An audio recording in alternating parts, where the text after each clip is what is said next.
Retour en arrière sur la notation de Lewis. Lewis avait représenté l'atome en tenant compte uniquement des électrons de la dernière couche électronique, les électrons qui peuvent réagir lorsqu'il y a des réactions. On sait que cette dernière couche-là ne comporte jamais plus de 8 électrons. C'est le cas des gaz inertes, ceux qui sont situés dans la dernière rangée, là, la 8A de notre tableau. L'hydrogène et l'hélium, eux autres, qui ont juste une couche électronique, ne peuvent pas avoir plus de 2 électrons de valence. Pour les éléments n'ayant pas plus de 4 électrons de valence, ce qu'on fait, c'est qu'on dispose un électron sur chaque point cardinal, nord, sud, est, ouest. Par exemple, pour le sodium. Le sodium, si on regarde dans notre tableau périodique, il est dans la même rangée, il est dans la rangée 1A, donc il y a un électron sur sa dernière couche électronique. Alors, tout simplement, pour lui, on place qu'un électron. Le calcium, il est dans la rangée voisine, il est dans la rangée 2A. Il y a donc 2 électrons sur sa dernière couche électronique. On va le représenter comme ça. Pour l'aluminium est dans la rangée 3A. Il y a donc 3 électrons. On le représente comme ça. Si l'atome a plus de 4 électrons de valence sur la dernière couche électronique, on va doubler les électrons sur chaque côté du carré imaginaire. Par exemple, l'azote, qui est dans la rangée 5A, a 5 électrons. Donc, on va d'abord en placer un partout. Et après ça, on double. Si bien que l'azote a un doublet d'électrons et des électrons célibataires, 3 électrons célibataires. Alors, on a vu la notation de Lewis dans l'atome, maintenant dans les molécules. Dans les molécules, il survient principalement 2 types de liaisons, les liaisons ioniques et les liaisons covalentes. La liaison ionique, c'est lorsque un des atomes réussit à arracher, si on veut, un ou des électrons d'un autre atome, parce qu'il est beaucoup plus électronégatif que ce dernier, et il va s'accaparer l'électron pour faire pour compléter sa dernière couche électronique à 8 électrons. Cela survient entre un métal et un non-métal en général. Et bon, en gros, on peut dire qu'ils sont tous les deux à l'opposé du tableau périodique généralement. Par exemple, le NaCl.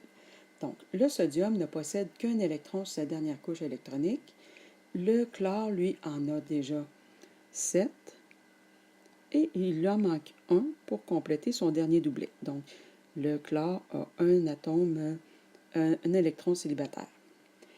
Comme il est beaucoup plus électronégatif que le sodium, il va s'accaparer de l'électron du sodium, si bien que le sodium, lui, va être chargé positivement, parce que si on perd un électron, on devient positif, davantage positif.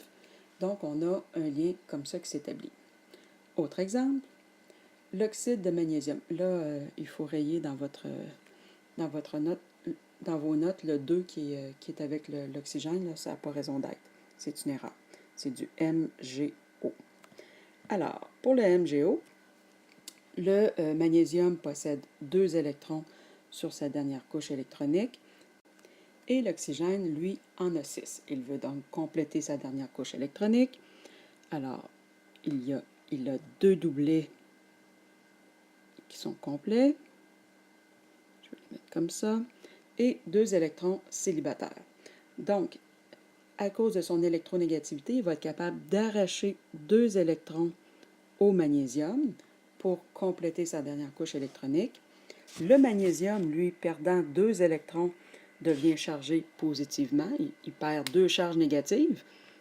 Donc, le magnésium va être rendu à 2 plus au niveau de sa polarité. La liaison covalente. La liaison covalente implique un partage d'électrons entre atomes. Elle a lieu lorsque la différence d'électronégativité entre les atomes en question n'est pas très grande.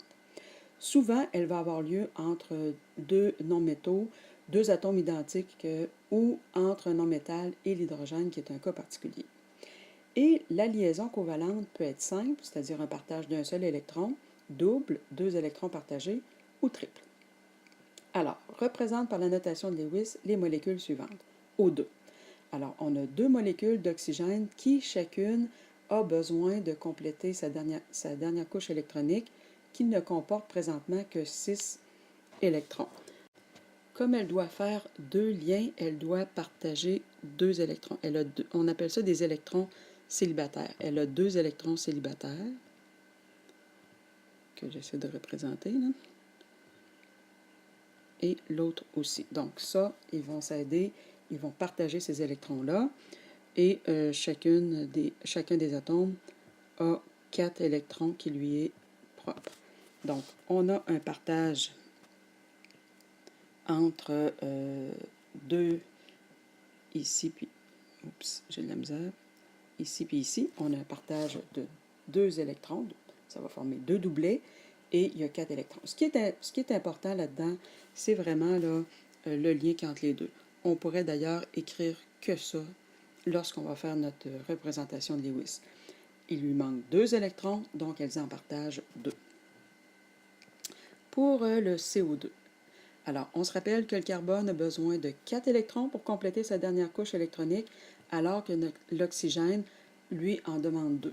Donc, ce qui va se produire dans ce type de liaison-là, si on y va de façon très, très succincte, c'est que chaque molécule, chaque atome d'oxygène va partager 2 liens, 2 électrons avec le carbone. Comme ça, le carbone va avoir les 4 qui lui manquent et l'oxygène va avoir les 2 que ça lui prend pour compléter sa dernière couche électronique.